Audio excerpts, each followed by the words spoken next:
Hey guys, this is Hannah Lara here with your 5 Minute Friday. I'm going to be talking about Psalm 78.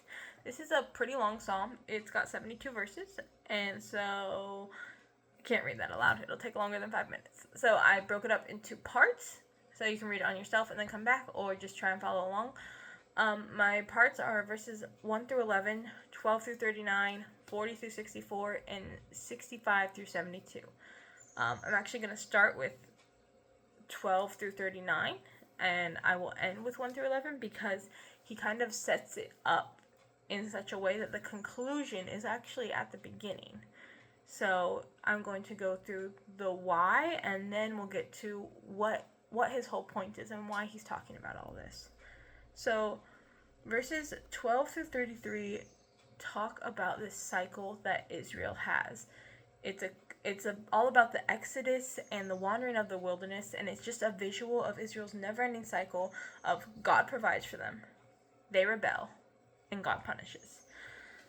So here it talks about the parting of the Red Sea, the cloud of pillar and fire, water from a rock, and still, at the end of the day, Israel rebels. And you probably immediately think of like the golden calf, but that's not even what it's talking about here. What it's talking about is their heart and how they're feeling about God in their heart. They're questioning God's power, and they're doubting who he is and testing him. It's referring to the manna and the quail. They demand food. God gives them food. God provides. But they're not happy with it. Instead, they question him. They're like, oh yeah, well, if you're really so powerful, if you're really so mighty, you could afford to send meat. That's what they did. They didn't ask for it. They didn't say, please, can we have meat? No, they questioned him. They tried to provoke him. So God sends it. And then God punishes. The people, it says he sent an east wind, and the people with their mouths full of meat, the gluttonous ones, the ones who were just going for it and just trying to eat what God has provided with no thanks, no nothing, he struck them down. God punishes.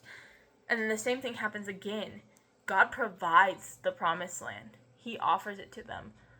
They rebel. They don't believe in him. They don't believe in his strength. They don't believe in his power. And they turn away when the spies plant those seeds of doubt. And so God punishes for 40 years.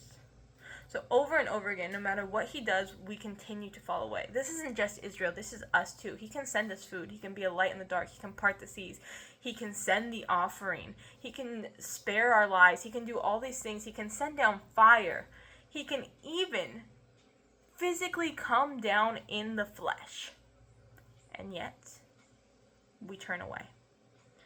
We forget his power and his mercy, but even so, he is good. In verses 38 to 39, it says, but he, being full of compassion, forgave their iniquity and did not destroy them.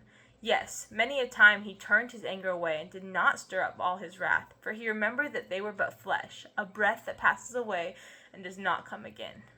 So he remembered who we are, that we are weak and fleshly, and that he will be merciful to us, even though we don't deserve it. Verses 40 through 64 repeats the theme, but this time it takes it back even further. It goes into Egypt, and he talks about all the miracles and the provision that didn't start when they left. Egypt was the biggest empire in the world for thousands of years, and God single-handedly brought it to its knees with 10 plagues. After the Exodus, Egypt never recovered to what it once was. He destroyed them completely. And yet we leave, and they make calves, and they make different idols. They build high places. Once they're in the promised land that he provides, they build high places and altars for other gods and sacrifice to them.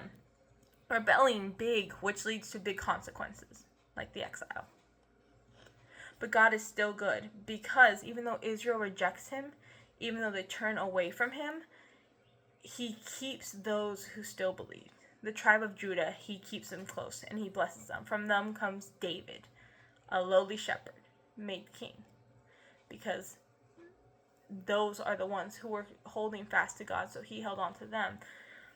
And then from David, from Judah, from that tribe came Jesus, Son of Man, born in the flesh, who now sits on the heavenly throne. verse 72 says, so he shepherded them according to his ways. So he shepherded them according to the integrity of his heart and guided them by the skillfulness of his hands. It's talking about David in that case, because this is where the time that Asaph lived in, but it's also talking about Jesus.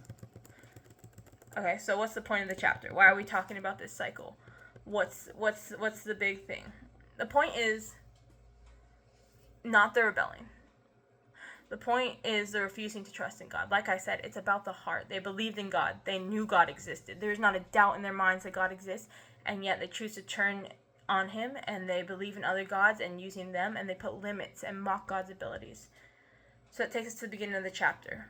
Verses 1 through 11 asks us to listen to the psalmist. The psalm is a warning. It says, this is what happens when you don't hear God. This is what happens when we reject him. And it asks us to tell the children. Tell the children the history that has been orally repeated for thousands of years. That's how they tell these stories. Tell them what happens. Tell them about God's goodness and mercy. Tell them all that he has done. It is our job as believers to declare it to the next generation. Even if we don't have children, you can still tell it to the children. The point of this chapter is in verses 7 and 8. It says that they may set their hope in God and not forget the works of God, but keep his commandments, and may not be like their fathers, a stubborn and rebellious generation, a generation that did not set its heart aright, and whose spirit was not faithful to God.